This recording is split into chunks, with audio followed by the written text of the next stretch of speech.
Okay, let's call Zenith again.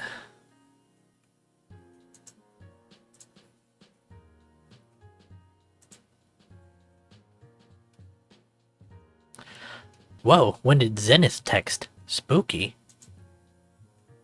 Hey, Corusce the Otter. Got free time this afternoon if you wanted to have that picnic?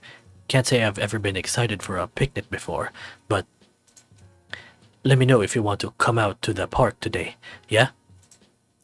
Hang out. Duh, of course I'd love to hang out. Cool. You wanna carpool like we planned?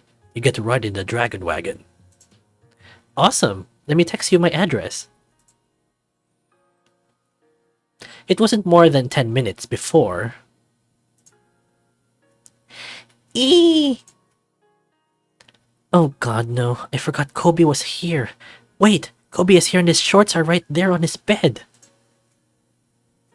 Please be wearing pants, please be wearing pants. Kobe, right? Oh, hell no!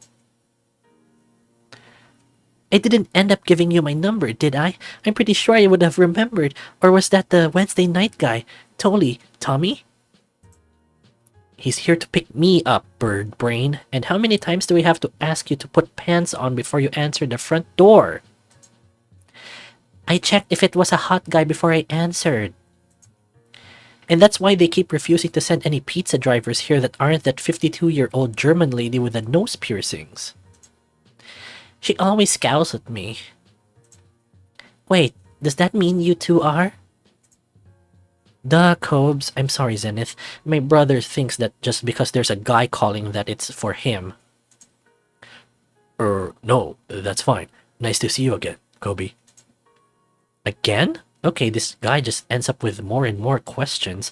I'm gonna have to keep a list. Psst, he's a hunkosaurus. If you mess up, you don't mind if I... I'm sure Zenith isn't deaf. Now come on, say goodbye, Kobe. Me and Zenith are going out for a while. Goodbye, Kobe. He said goodbye to himself. Goodbye, Zenith. And Corusce, have fun you two. He scurried off before Zenith could work himself up to an answer. He's a little odd, huh? Only when he gets a whiff of testosterone. You see, he was tragically born with all his replaced by rainbow glitter. Haha, well, trust me, I'm used to it. You ready to go? Sure, ready to roll. Zenith's dragon wagon was a large four-door monster with a large covered truck bed. It suited him down to the ground, all waxed and chrome-finished. I suppose it wasn't exactly surprising that he was the kind of guy who'd have a car like this, what with our first outing being muscle shirts at the gun range. I at least got the impression, from the drawers in that tiered truck bed, that he actually used it for hardware and supplies. Better to be prepared than not, I guess. Speaking of prepared, I couldn't help but wonder if he'd gone overboard a little with the prep. From the bags in the back seat out of the sun, it looked like he'd gotten snacks and drinks for at least a half dozen of us. Zenith wasn't exactly a small guy, but I couldn't imagine him making his way through too much of this. We shared how our days had been as his radio played oldies rock. There wasn't much really to say on either of our accounts. I'd mostly been wanting to spend more time with Zenith, and he had been on a graveyard shift the previous night at the club, which he said mostly involved getting the drunk, exhausted clubgoers cabs and rolling everyone out at closing time. The picnic spot was up on the hillside road, a pretty common spot for nature watchers and couples to meet up. We pulled up in the lot and Zenith hopped out to unlock one of the sliding organizers from under the raised bed of the truck. He did indeed have a couple of blankets all set up, which was good. I'd been so busy trying to get out of the house before Kobe could jump Zenith's bones that I'd forgotten all about bringing any of that stuff. There was a slight air of tension about the whole thing as he smiled and tossed me one of the bundles. There were plenty of grassy spots away from the slightly sorry-looking picnic tables, and we decided on a nice place that looked down the steep hill toward the bay and was a little further from the parking lot. Zenith had said we could spend the time talking about him, and I had to admit, to having far more questions than answers. But I wouldn't be rushing into things too much, forcing him to open up more, would I? Watching him sorting through the bags at the edge of our little square of blanketed land, it was a little hard to read what he was thinking. Regardless, it was a beautiful day, not too humid with the breeze rolling up from the bay. The sun was shining high in the sky without much threat of being overcast by the few stray clouds. I picked up the last bag, some sodas it seemed, and padded back over the grass from his truck to where Zenith was still looking through things with his back turned. A playful idea crossed my mind with Zenith on his knees and his back turned. It would be the perfect time for some revenge for jumping me at the gun range and break the ice a little. Slap his back in revenge, slip in beside him, there's no need to jump him or snap him out by making him jump. Okay, I'm getting the impression that, jumping him or, surprising him isn't a good thing, so slip in beside him, there's no need to jump him. It was a perfect opportunity to show him that I was there to spend time with him. I set down the picnic gear and slipped in beside Zenith, nudging his shoulder softly with a smile. You totally brought too much stuff, right? Are we going to be here all day? His concentration broken from whatever was on his mind, he put an arm around my shoulder and squeezed us together with a playful chuckle before returning the nudge. Hey, sounds good to me, but if you'd rather we put some of it back in the car, I can have it later by myself. He gave me a cocky grin, and I felt the heat rising to my face as I played along, getting up and starting to walk off. Oh, well, sure, I'll just take this stuff back then. Don't wanna... Before I could say another word, I was on my back in a blur of motion. He might have took my legs out with his tail or used his arm. He moved too fast for me to really tell as I landed back first onto the blankets and set one of the bags spilling out. His shadow cast over me as he sat on my thighs, keeping me pinned. It's not too smart to tease a dragon, especially not one who's bigger than you. I squirmed to free myself, but he wasn't having it. Concede the fight or struggle against him or submit flirtily. Ooh. I think we can do some flirting now. Submit flirtily. I was face to face and sprawled out under him. I bit my lip ever so gently, tilting my head to the side and putting on my best puppy dog eyes. Even though I am not a puppy, I am an otter. And if I know exactly what I'm doing, maybe this is all my plan, to get you riled up. Alright. Then I guess I fell into your trap, huh?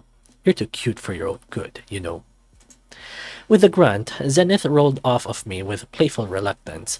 He stretched his wings out and cracked his neck. The span of his wings was impressive, even if he usually kept them tucked modestly away. He tutted and pointed to the bag with the sodas. Hey, now, look.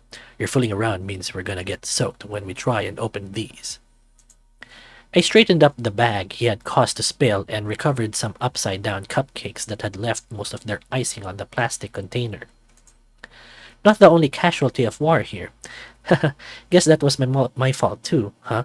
Next time we'd do better to plan more in advance so I can get some stuff too, Zenith. This spread must have cost you. Hey, you brought yourself. That's the most important part, right? Anyway, there's some more cake things in there somewhere, I think. We started to pick through the savory stuff as we got cozy on the blankets side by side, sitting opposite each other and splitting snacks back and forth as we came to stuff we liked. Zenith pouted playfully at the cakes again, and I couldn't help but laugh. For probably the biggest, toughest guy I've ever known, you can be a big kid sometimes, Wouldn't be the first to say it. Guess everyone is a bit of a kid at heart, right? Or maybe it's just hanging with fun people that gets me riled up. He sighed and tossed a stick of jerky my way for approval as he chewed on a big piece thoughtfully for a moment. Hey, listen, since I promised to chat about my stuff, I wanted to ask first, is this kinda rough housing stuff okay with you? In case you hadn't noticed, I don't exactly do the whole bottom bunk thing. Just figured I'd ask. I gotta admit, when you start with the big eyes and the playfulness, it drives me a little nuts. But I don't want you playing that up just for me. I do lean more towards a dominant role, or so long as we're sharing the spotlight, I don't mind. A submissive role suits me more, so that works out. So long as you're happy, I'm happy, Zenith. Huh. Well, I do like a big, strong, dominant guy, so a submissive role suits me more, so that works out. You know, considering Rose and how you act generally, I didn't really think you had much of a problem taking control and playing the more dominant role. Hey, I'm not saying I don't like to be bossed around a little. I just ain't really one for being much on the receiving end of certain stuff, if you get me. I flushed a little and smirked, putting down the stick of jerky I was still holding, which suddenly felt a little too lewd to be gnawing on. I was glad that my more receptive attitude wouldn't put Zenith off, though. I was enjoying getting more time with him like this. Haha, well, putting it that way certainly helps me. Well, like I said, no problems here. I'm not saying I might not let you know what I want from time to time, but at least I'm pretty sure you won't be disappointed by the rare request now that you say that.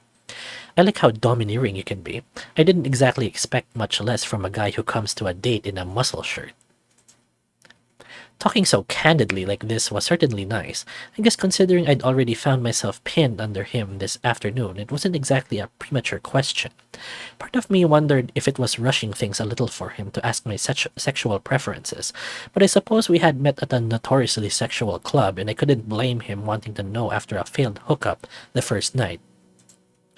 I guess you were pretty obvious about your intentions and preferences from the get-go. If I didn't think I could work with that, I would have said, just wanted it out there, since we're clearing the air and all. He smiled as he carefully opened a soda that nevertheless threatened to fizz up like a foamy bathtub.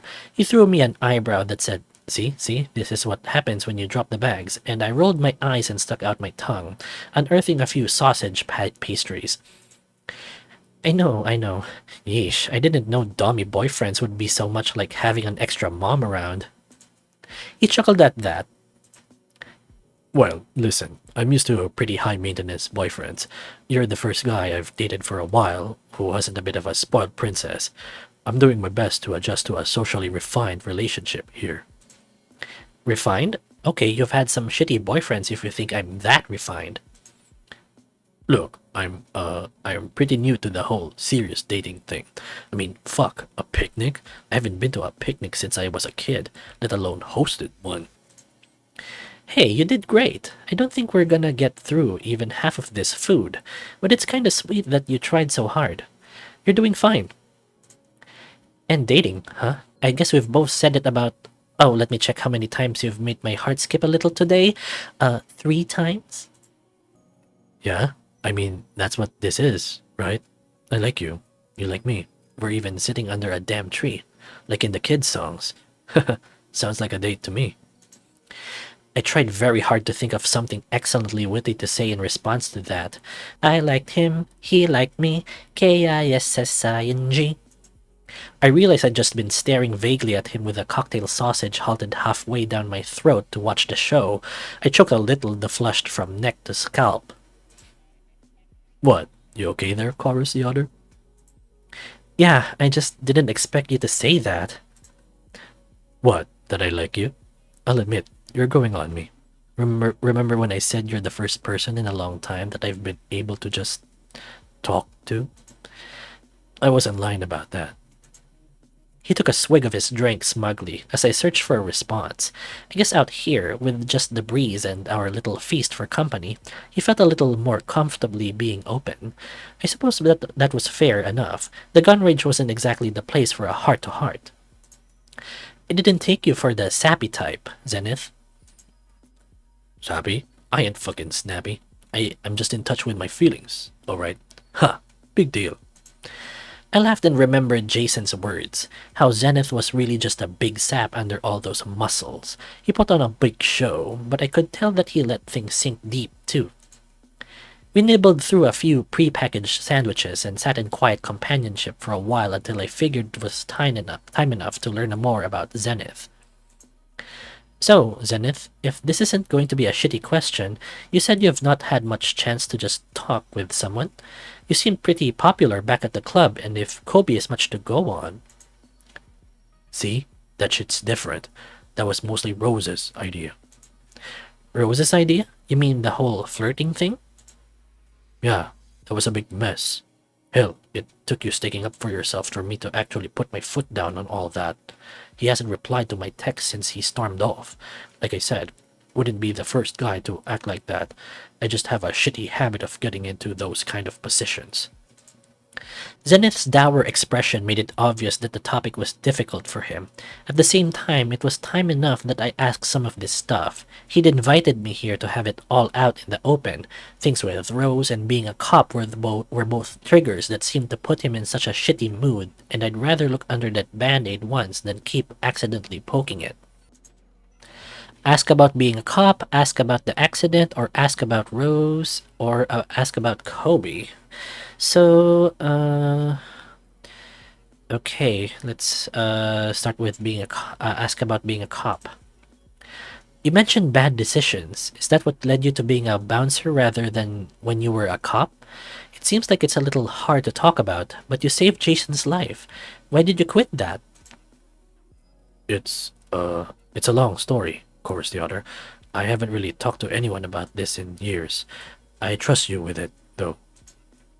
Zenith reached for a sandwich half, exhaled deeply, and leaned back on one arm as he took the big, filling, rich piece out of the middle in a huge bite. He cogitated for a moment, seeming to decide where exactly to start and what order to tell his story. Okay, back before I worked at Amorous, a couple years before, I just finished training to be a cop. I was real green, you know. Felt like I could take on the world. So you liked it? You kidding me? I loved it. I felt like I was really making a difference. My partner, you know, the guy they team you up with when you're working the beat, he really helped me get through a lot of rough times. I guess that makes sense. I know that much from cop movies. Was he big and burly like you, or are we talking about a young, skinnier Zenith here? I smiled, imagining Zenith in one of those buddy cop movies from the 80s. Who was I kidding? Zenith looked like he could bench the younger kids from high school onward. He was definitely the bigger cop. Nah, he was smaller than me, but I respected him. He was a lifer, committed to it, you know? I looked up to him for that. He taught me everything I know. You see, Dad walked out when I was just a whelp. Didn't really have much of a father figure in my life. I guess he sort of fit that role. He told me when I was doing stuff wrong. Told me when I did good too, which was a first. I'm guessing you two got along really well then. More than well. Rich and I, well, we were the best of friends. It's not like it's the Stone Age or whatever, but he was the first guy in the force I told about being into guys, among other things. I could see the blood leave Zenith's cheeks as he swallowed another bit of his sandwich. He looked like he'd just eaten ash. Sit and listen, move closer, or touch his hand. Okay, seeing as this is, quite an intimate moment, let's try moving closer. I could see the pain in Zenith's eyes. I wanted to be there for him, for whatever he was about to tell me. Scooting closer to him, close enough that we were side by side and it seemed less like an interview. I passed him a soda and he drank thirstily before continuing. We got a call about a robbery. Dispatch said the guy was holding up a convenience store with a knife. We were the closest patrol, so we responded. We got advised to wait for backup, but I had a fire in me when I was younger. Rich said we should wait, but I didn't listen to him. We could handle it on our own. At least that's what I thought as a hothead rookie. I barged into the store, gun in hand. Rich had no choice but to follow behind me. It was just a scrawny kid, holding up the clerk with a kitchen knife. I did all the stuff you're supposed to do. Tried to shout him down, freeze, drop your weapon, we will fire, and all that shit. I figured he'd crap his pants, seeing two cops with their guns drawn like that. He pulled out a gun he had in his coat pocket and shot at me. Jeez. I thought that was it for me, but everything happened so fast. Rich had pushed me out of the way. Maybe he'd clocked the gun in his pocket whilst I was watching him put the knife down. He took the bullet for me. The store clerk grabbed the bat from under the counter and knocked the kid out, but it was too late. I couldn't believe what I was hearing. I imagined what happened wasn't exactly rare, but the having to go through that with his partner and mentor, I had no idea. I swallowed hard. I could see Zenith fighting back the anger.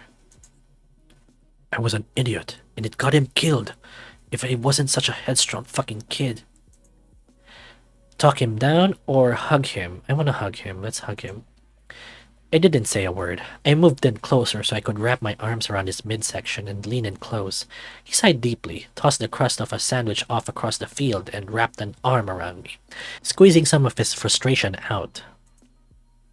Thanks, chorused the other. I beat myself up about it for so many years. You'd think I'd get bored of beating myself up over it. Just stubborn, I guess.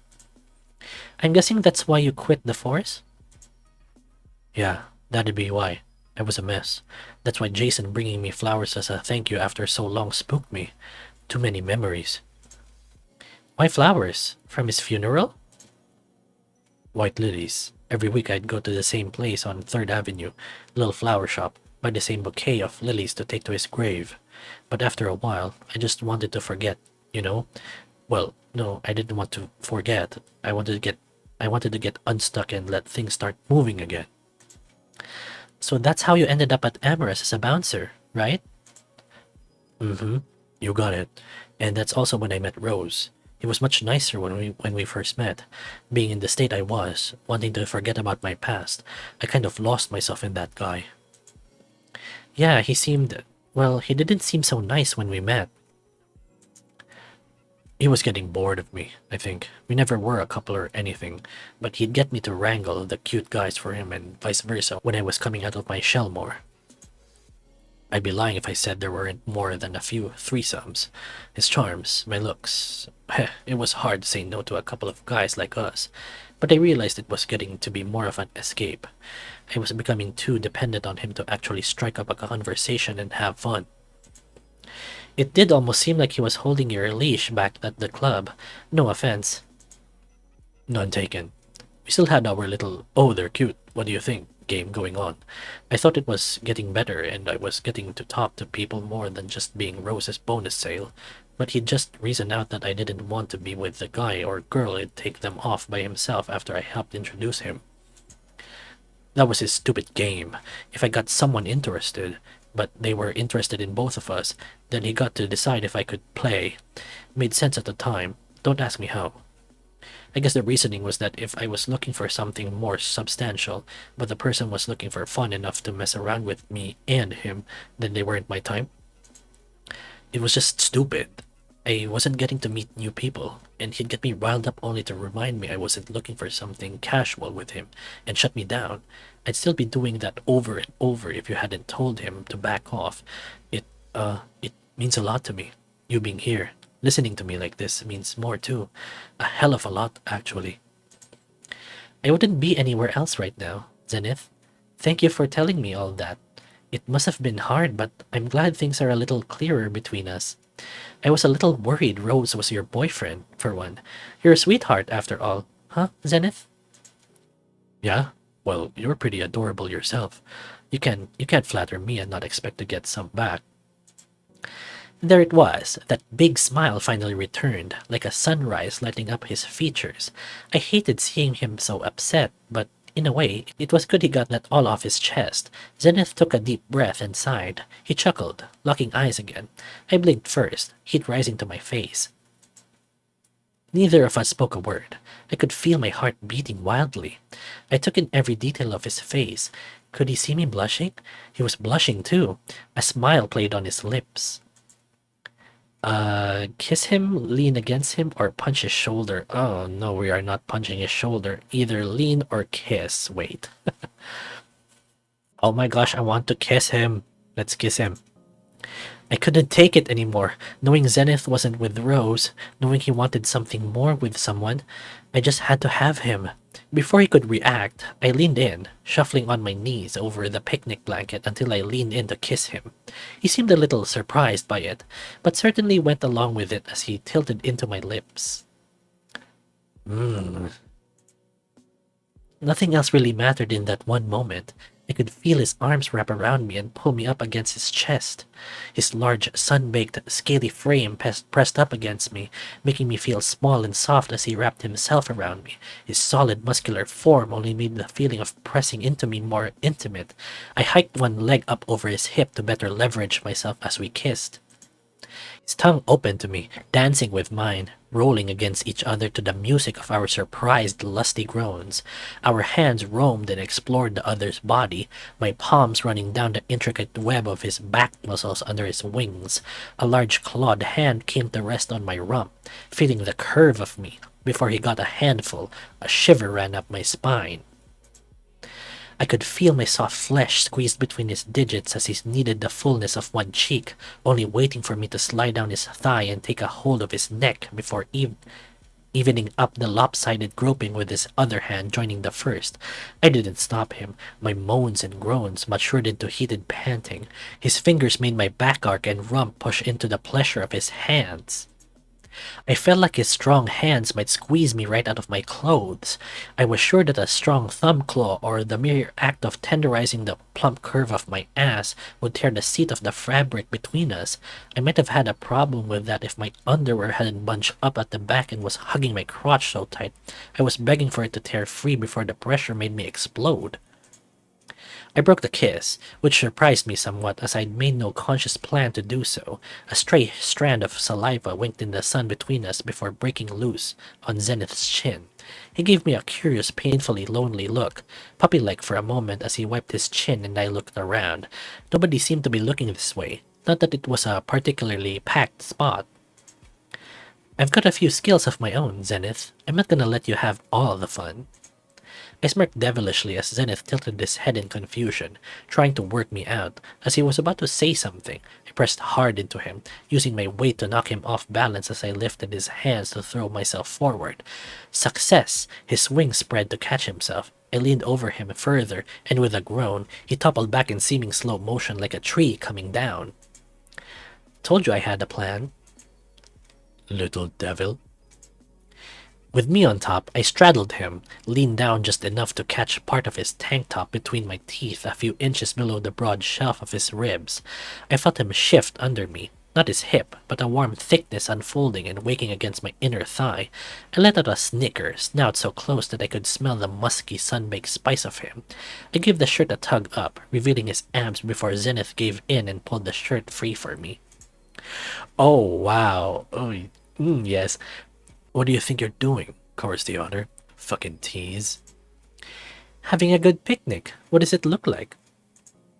I winked slyly at Zenith. My hands came to rest on his tummy, slowly tracing up the stony shore of his middle to his squat, broad pecs. His hands found their home back on my backside as I looked him over hungrily. I gave the smallest wiggle into his exploring gropes, biting my lip to stop me drooling over the masterful build of him. I let my hips rock back into those thumbs tracing over the hem of my outfit, making my tail bob. A secret groan passed between us as he openly groped my ass, an overt show that hid the fact that the thick appreciation in his pants was now pressing up against my length, leaving us to secretly throb and grind together.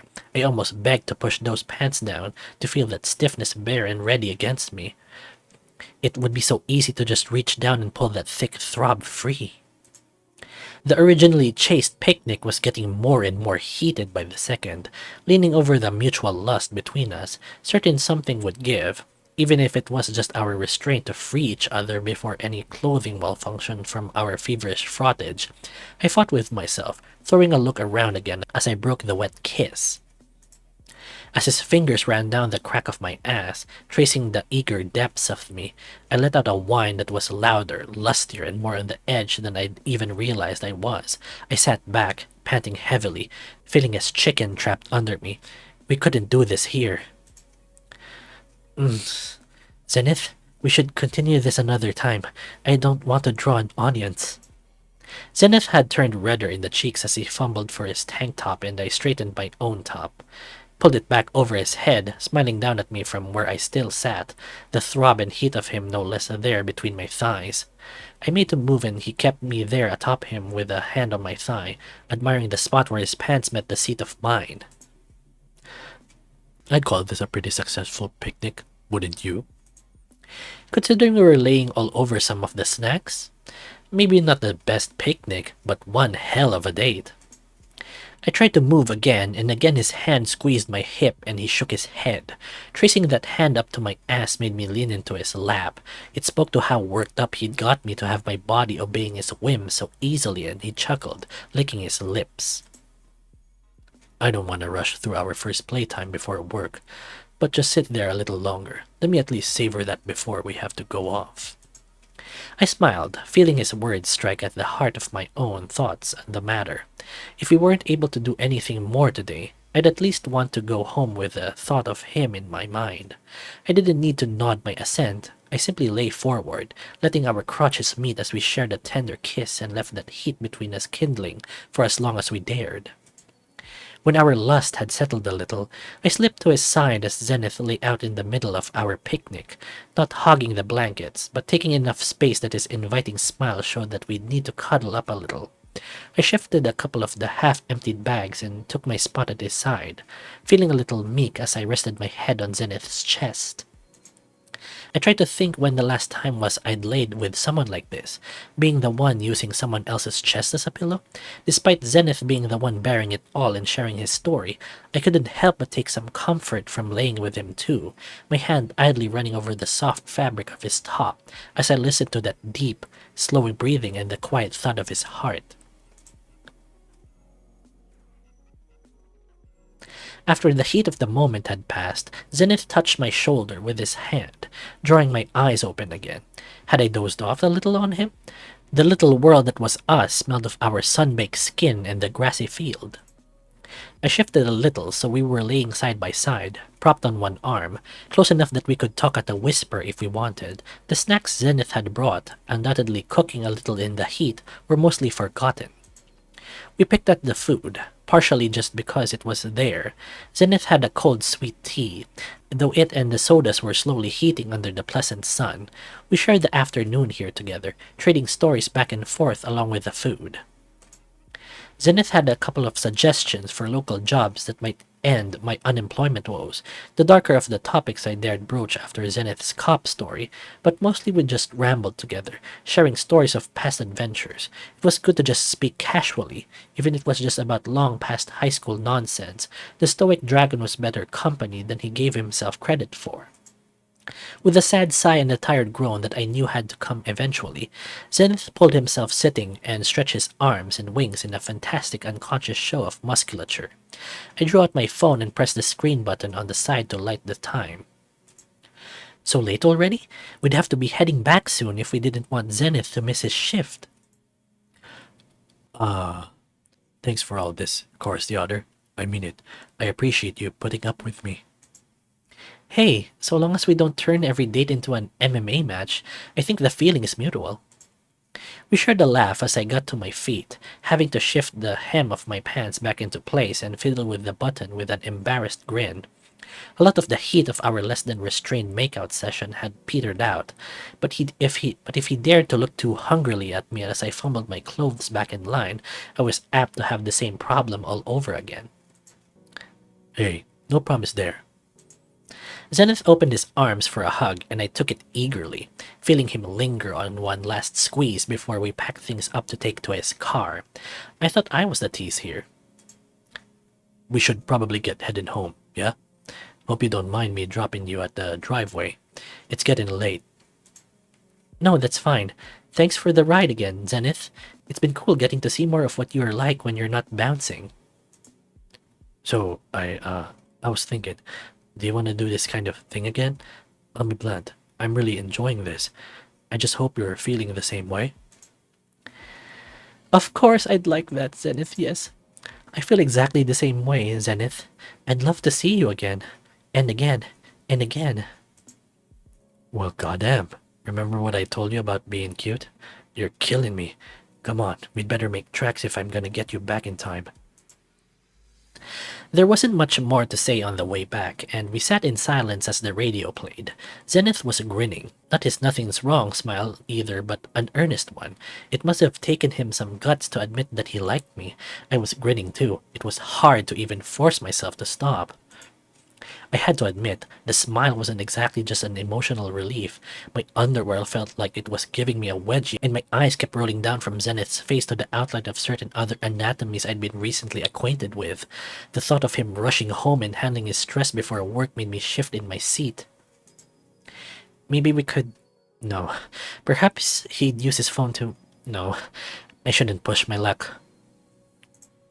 I was getting redder in the face. We pulled up outside of my house before I'd had a chance to formulate some sort of plan of action, and Zenith chuckled as he turned to me. Thanks for everything today, Corusce the Otter. I meant everything I said. I've had a blast today, and that was all you. Come in, Zenith, everything you've said, or I'll call you soon, Zenith. Oh my gosh, I want him to come in. Come in, Zenith. He laughed earnestly, and the awkward tension between us melted away. Flicking the idling engine off, he faced me with a fierce longing on his face as he turned me to him, and we started to kiss again.